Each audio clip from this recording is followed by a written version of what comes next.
Hello दोस्तों, स्वागत है आपका सोशियोलॉजी क्लासेस के हमारे यूट्यूब चैनल पे।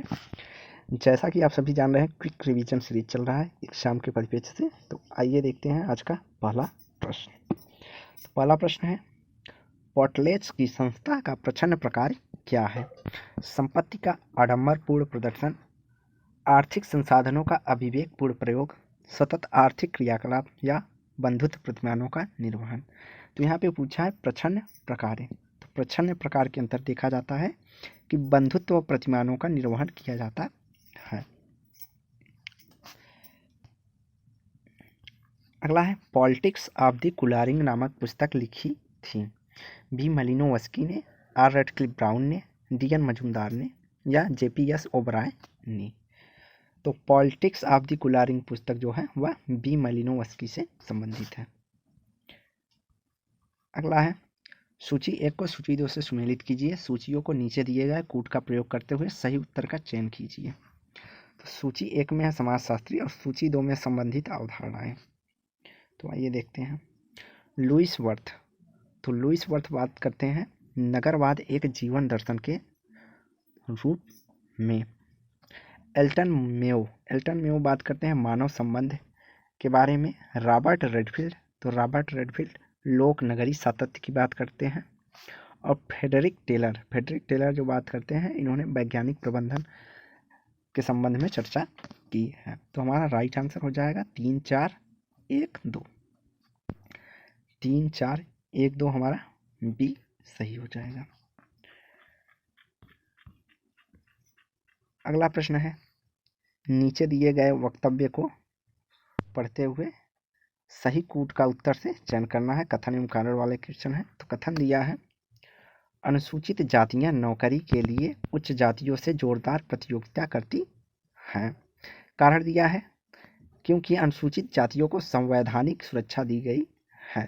तो यहाँ ऊपर जो कथन है वह हमारा गलत है और कारण जो है सही है कि अनुसूचित जातियों को संवैधानिक सुरक्षा दी गई है। लेकिन आज भी जो है प्रतियोगिता उस स्तर की नहीं देखी जा सकती है अनुसूचित जातियों और उच्च जातियों के अंतर्गत। तो यहाँ राइट आंसर जो हो जाएगा वह हो जाएगा डी। ए गलत है, आर सही है।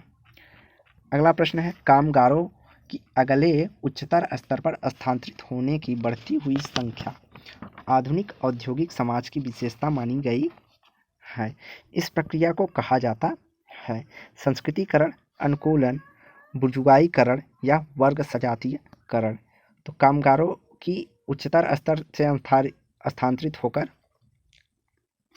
होने वाली जो संख्या आधुनिक औद्योगिक समाज में विशेषता मानी जाती है उसे हम बुर्जुआईकरण कहते हैं या सर्वहाराकरण कहते हैं।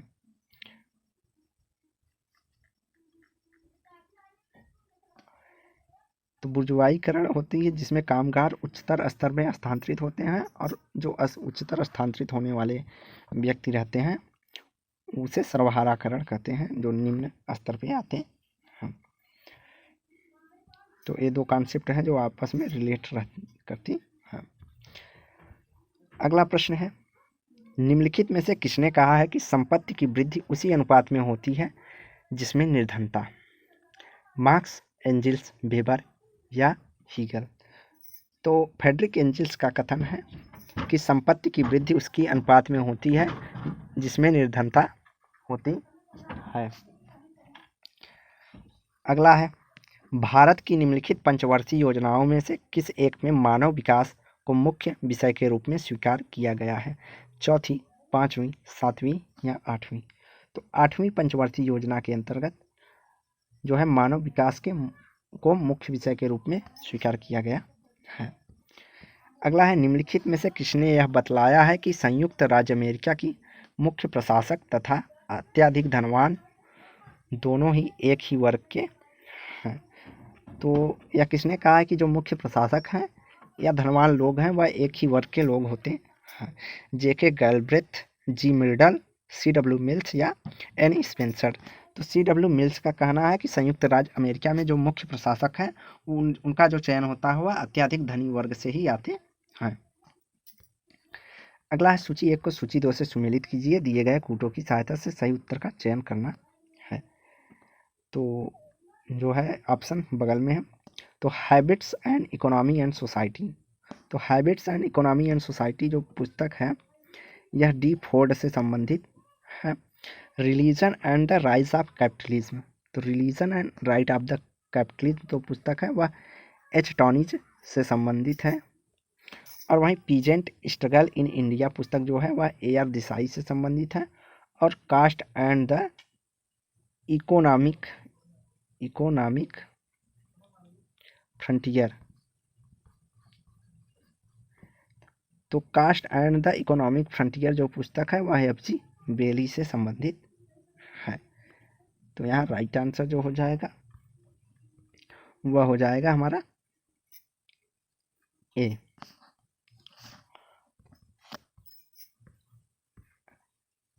अगला प्रश्न है कि स्वामित्व को वस्तुओं पर मनुष्य के नियंत्रण के रूप में समझना चाहिए, जो एक ऐसा नियंत्रण है जिसे समाज न्यूनाधिक अस्थायी तथा विशिष्ट रूप से स्वीकार करता है। यह मत है एल एच मॉर्गन का, आर एच लोई का, एल टी हॉबहाउस का या एडम स्मिथ का। तो राइट आंसर है आर एच लोई का।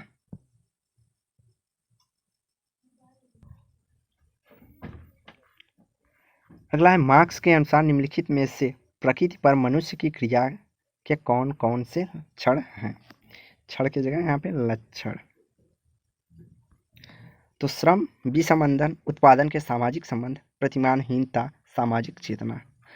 तो विसंबंधन की बात नहीं करते हैं मार्क्स और ना ही प्रतिमानहीनता की बात करते हैं। श्रम की बात करते हैं, उत्पादन के सामाजिक संबंधों की बात करते हैं मार्क्स और सामाजिक चेतना की बात करते हैं। तो यहाँ राइट आंसर हो जाएगा 1, 3 और 5 B.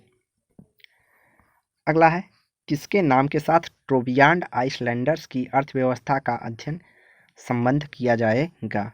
JPS Oberoi, Ivan स्पिचार्ट, B मैलिनोवस्की या आर पर्थ। तो यहाँ राइट आंसर हो जाएगा ट्रोबियांड आइसलैंडर का अध्ययन किसने किया है, तो बी मैलिनोवस्की ने अध्ययन करके अर्थव्यवस्था के संबंध में कुलारिंग की चर्चा की है। अगला है पार्सन्स के अनुसार आधुनिक औद्योगिक समाज की सामाजिक संरचना को सर्वार्थवादी उपलब्धि प्रवण मानकों के रूप में प्रस्तुत करते हुए वर्णन किया गया है। किसके संदर्भ में, आर्थिक भूमिकाओं के निर्धारण में, पारिवारिक भूमिकाओं के निर्धारण में, संस्थागत भूमिकाओं के निर्धारण में या सामाजिक भूमिकाओं के निर्धारण में। तो यहाँ राइट आंसर हो जाएगा ए, आर्थिक भूमिकाओं के निर्धारण में पार्सन्स ने जो है आधुनिक औद्योगिक समाज की सामाजिक संरचना की चर्चा की है। अगला है पूर्व साक्षर समाजों की उत्पादन व्यवस्थाओं को निम्नलिखित में से कौन सी एक चारित्रिक विशेषता नहीं है। संगठित श्रम बाजार की अनुपस्थिति, सहयोगात्मकता, मौद्रिक प्रोत्साहन तथा पुरस्कार का अनस्तित्व, उत्पादन के निजी साधनों का निजी स्वामित्व। तो जो पूर्व साक्षर समाज थे उसमें जो है उत्पादन के निजी साधनों का स्वामित्व अर्थात पूंजीवादी विशेषता नहीं पाई जाती थी। तो यहाँ पे राइट आंसर जो हो जाएगा वह डी हो जाएगा। अगला प्रश्न है पोर्टलैच एक उदाहरण है परिस्थिति प्रतिस्पर्धा की, ऋण निपटान की एक व्यवस्था, पूंजी संचय की एक व्यवस्था, वस्तुओं के अनुष्ठानिक विनिमय की एक व्यवस्था। तो पोर्टलाच जो होती है यह परिस्थिति प्रतिस्पर्धा का एक उदाहरण है, क्योंकि इसके अंतर्गत व्यक्ति अपनी परिस्थिति को दिखाने के लिए अर्थात अधिक से अधिक दिखाने के लिए अपने सगे संबंधियों को बुलाकर अधिक से अधिक खर्च करता है। अगला है स्वचालन किसके द्वारा औद्योगिक रोजगार को प्रभावित करता है। थोड़े समय के लिए नौकरियों में कमी, अस्थायी रूप से नौकरियों में कमी, लंबे समय के लिए नौकरियों में वृद्धि या थोड़े समय के लिए नौकरियों में वृद्धि। तो स्वचालन किसके थोड़े समय के लिए नौकरियों में वृद्धि द्वारा औद्योगिक रोजगार को प्रभावित करती है। तो राइट आंसर यहाँ पर डी हो जाएगा। अगला प्रश्न है निम्नलिखित में से कौन सा युग्म सुमेलित है। मार्क्स, तो मार्क्स उत्पादन विधि की बात करते हैं। वेबर वर्ग जाति और शक्ति की बात करते हैं। सेंटनर, तो वेबर जो है यहाँ पे वर्ग जाति और शक्ति की बात विवर करते हैं। सेंटेनर व्यक्तिनिष्ठ विशेषताओं की बात करते हैं। वार्नर आत्म तदात्मी की बात करते हैं। तो यहाँ जो है वेबर जो है यह सुमेलित नहीं है, तो 2 को छोड़ के बाकी ए 3 और 4 हमारा सही हो जाएगा। तो राइट आंसर हमारा बी हो जाएगा। वर्ग जाति और शक्ति की बात कौन करते हैं? तो वर्ग जाति शक्ति की बात करते हैं आंद्रे बेतई। अगला है उत्पादन की एशियाई विधि में एक ऐसे राज्य की संभावना अंतर्निहित है जिसमें न हो विरोधी वर्ग, क्षेत्रीय सीमाएं, कराधान प्रणाली या अस्थायी कृषि।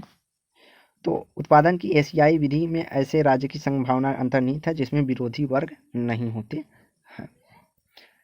अगला है निम्नलिखित में से कौन सा क्रम औद्योगिक समाज के विकास का सर्वोत्तम रूप से निरूपित करता है? जागीरदारी प्रथा, श्रेणी पद्धति, गृह उत्पादन प्रणाली तथा औद्योगिक समाज। श्रेणी पद्धति, जागीरदार प्रथा, गृह उत्पादन प्रणाली तथा औद्योगिक समाज। गृह उत्पादन प्रणाली, श्रेणी पद्धति, जागीरदारी प्रथा तथा औद्योगिक समाज। अगला जागीरदारी प्रथा, गृह उत्पादन प्रणाली, श्रेणी पद्धति या औद्योगिक समाज। तो यहाँ राइट आंसर जो हो जाएगा, जो क्रम होगा वह होगा पहले गृह उत्पादन प्रणाली होता था, उसके बाद श्रेणी उत्पादन पद्धति आई, उसके बाद जागीरदारी आई, उसके बाद औद्योगिक समाज का विकास हुआ है। तो राइट आंसर यहाँ पे सी हो जाएगा। अगला प्रश्न है सूची 1 को सूची 2 से सुमेलित करना है दिए गए कूटों के अनुसार। तो यहाँ पे हो जाएंगे लेखक हैं और उनसे संबंधित पुस्तक। तो पीटर वर्सले हैं, तो पीटर वर्सले बात करते हैं the third world. W Rosto बात करते हैं the studies of economic growth की। आंद्रे गुर्डर फैंक बात करते हैं अंडर डेवलपमेंट और रिवोल्यूशन की बात करते हैं। और रिहार्ड बेंडिक्स जो बात करते हैं वह बात करते हैं nation building studies of power changing social order पुस्तक की बात करते हैं। तो यहाँ पे राइट आंसर जो हो जाएगा वह हो जाएगा 3, 1, 2, 4। तो 3, 1, 2, 4 ऑप्शन हमारा बी सही हो जाएगा।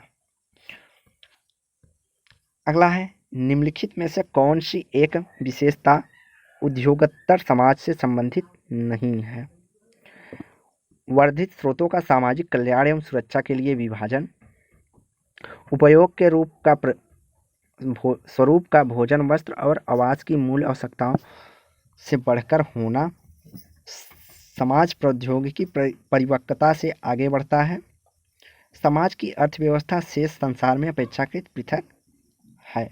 तो राइट आंसर हो जाएगा समाज की जो अर्थव्यवस्था शेष संसार से पृथक न होकर वैश्विक विलेज की तरह कार्य करता है, अर्थात समाज प्रत्येक अर्थव्यवस्था से जुड़ी हुई दिखती है उद्योगोत्तर अर्थात उत्तर उद्योगी समाज में। तो यहाँ राइट आंसर डी हो जाएगा, जो है उत्तर औद्योगिक समाज के बारे में यह सही नहीं है। अगला है निम्नलिखित में से कौन सी एक प्राथमिक उपव्यवस्था समाज के अनुकूली कार्य के संबंध में विशेषीकृत है? राज्य व्यवस्था, अर्थव्यवस्था, संस्कृति या धर्म। तो यहाँ पे राइट आंसर जो हो जाएगा वह होगा अर्थव्यवस्था, जो है एक प्राथमिक उपव्यवस्था समाज के अनुकूलन कार्य के संबंध में विशेषीकृत के रूप में देखा जाता है।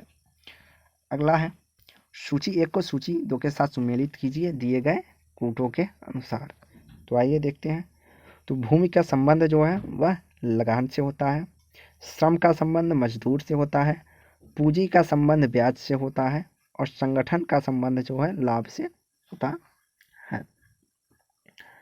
तो यहाँ पे राइट आंसर जो हो जाएगा वह होगा 4, 3, 2, 1। तो 4, 3, 2, 1 हमारा ऑप्शन डी सही हो जाएगा। अगला प्रश्न है कथन एवं कारण दिए हैं। तो कथन दिया है औद्योगिक समाज में संघर्ष आवश्यक रूप से आमूल परिवर्तन नहीं लाते हैं। कारण दिया है क्योंकि औद्योगिक समाज में संघर्षों का अस्थायी समाधान हो सकता है क्योंकि न्यायपालिका जैसी संघर्ष समाधानकारी संस्थाएं जो हैं मौजूद हैं। तो यहाँ पे जो कथन एवं कारण दोनों हैं, क्योंकि औद्योगिक समाज में संघर्ष परिवर्तन इसलिए कारण नहीं है कि जो भी उनके बीच मनमुटाव होता है वह न्यायपालिका के द्वारा उसका समाधान किया जाता है, तो इसलिए संघर्ष की बात नहीं होती है। तो यहाँ राइट आंसर हमारा ए हो जाएगा। ए और आर दोनों सही हैं और आर ए का सही व्याख्या करता है। अगला प्रश्न है, निम्नलिखित में से बाजार अर्थव्यवस्था की प्रमुख विशेषता कौन सी है?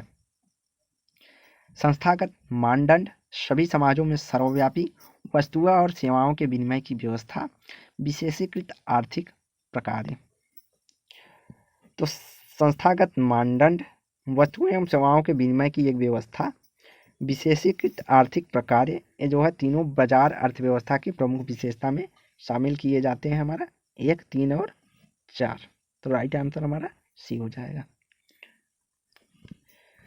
अगला है, समाजशास्त्री चलन में समाजवाद, पूंजीवाद तथा साम्यवाद जैसे शब्द हवाला देते हैं। आर्थिक व्यवस्था का, राजनीतिक व्यवस्था का, विश्व प्रणाली का या आर्थिक राजनीति तथा विश्व प्रणाली का? तो यहाँ राइट आंसर हो जाएगा डी, आर्थिक राजनीतिक तथा विश्व प्रणाली का जो है यह हवाला देते हैं समाजवाद, पूंजीवाद और साम्यवाद। अगला है, मैक्स वेबर के अनुसार। तो मैक्स वेबर के अनुसार जो है यहाँ राइट आंसर जो है, ऐतिहासिक दृष्टि से सभी समाजों में वर्ग के आधार पर विभाजित है, यह कथन सही है। तो इसका 2 ऑप्शन अगले पेज में है, तो उसे नहीं देगा। अगला प्रश्न है, संपदा प्रणाली एक लक्षण है औद्योगिकरण के बाद यूरोपीय समाज का, सामंती यूरोप समाज का, भारतीय समाज का या प्राचीन मिस्र समाज का? तो संपदा प्रणाली जो है सामंती यूरोपीय समाज का लक्षण है। अगला है, पूर्व औद्योगिक पूर्व समाज की अवधारणा का प्रस्ताव रखा था सेंट साइमन ने, किंग्सले डेविस ने, सोजो वर्ग ने या रॉबर्ट पार्क ने? तो यहाँ सोजो वर्ग। तो औद्योगिक पूर्व समाज की बात करते हैं सोजो वर्ग, तो राइट आंसर हमारा सी हो जाएगा। अगला है, वह स्थान जिनकी 2/3 जनसंख्या कृषि कार्य करती है और 1/3 जनसंख्या द्वितीय तथा तृतीय व्यवसायों में रत है, उसे सबसे सही रूप से कहा जाता है? एक नगर, एक कस्बा, ग्रामीण कस्बा या ग्रामीण बाजार? तो उसे हम ग्रामीण कस्बा के नाम से जानेंगे, जहाँ पे कस्बे और ग्रामीण दोनों की विशेषता पाई जाती है।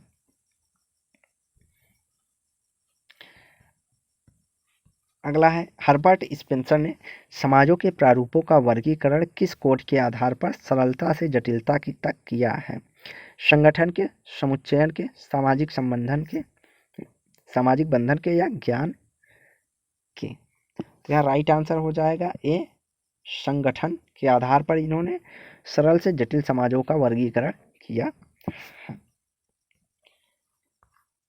अगला है, सूची 1 को सूची 2 के साथ सुमेलित कीजिए, दिए गए कूटों के सही उत्तर का चयन कीजिए। तो आइए देखते हैं।